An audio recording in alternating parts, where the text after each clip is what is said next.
พิธีเผยแพร่สื่อเกี่ยวกับวัคซีนกันพยาธิเพื่อสุกยูความรู้แก่ประชาชนกลุ่มที่เข้าถึงยากในนั้นมีสุดวิดีโอภาพการ์ตูนเคลื่อนไหวซึ่งมีหลายภาษาและออกแบบโดยเฉพาะสำหรับการเปิดนำใช้ในโทรศัพท์มือถือพิธีเผยแพร่สื่อเกี่ยวกับวัคซีนกันพยาธิซึ่งอิงใส่ปื้มติดตามสุขภาพแม่และเด็กเพื่อสุกยูความรู้แก่ประชาชนกลุ่มที่เข้าถึงยากได้จัดขึ้นวันที่ 19 พฤษภาคม 2025 อยู่ที่ศูนย์สุขภาพแม่และเด็กโดยการเข้าร่วมของท่านดร.นางเวียงขันธ์ พิไสรองหัวหน้ากรมอนามัยและส่งเสริมสุขภาพท่านดร.บัณฑิต สุมพลภักดี หัวหน้าศูนย์สุขภาพแม่และเด็กท่านดร.ยำบัตบั่นมูลหัวหน้าหน่วยงานวัคซีนองค์การอนามัยโลกท่านดร.โมฮัมเหม็ด ยูนาสต่างนาจากองค์การยูนิเซฟพร้อมด้วยภาคส่วนที่เกี่ยวข้องเข้าร่วมท่านดร.นางเวียงขันธ์ พิไสรกล่าวว่า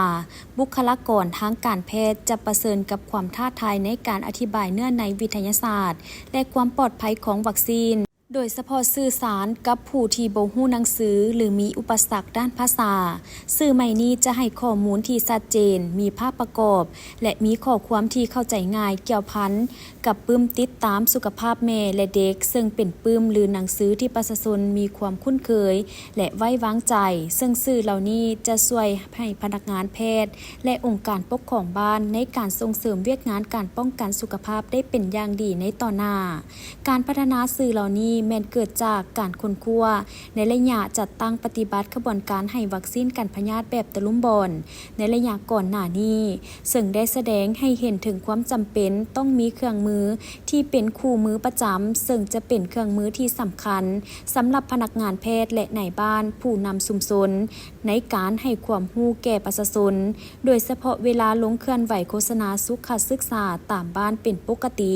ในขบวนการปลุกระดมโฆษณาทั่วประเทศและการตอบโต้ต่อการแพร่ระบาดของพยาธิเป็นต้น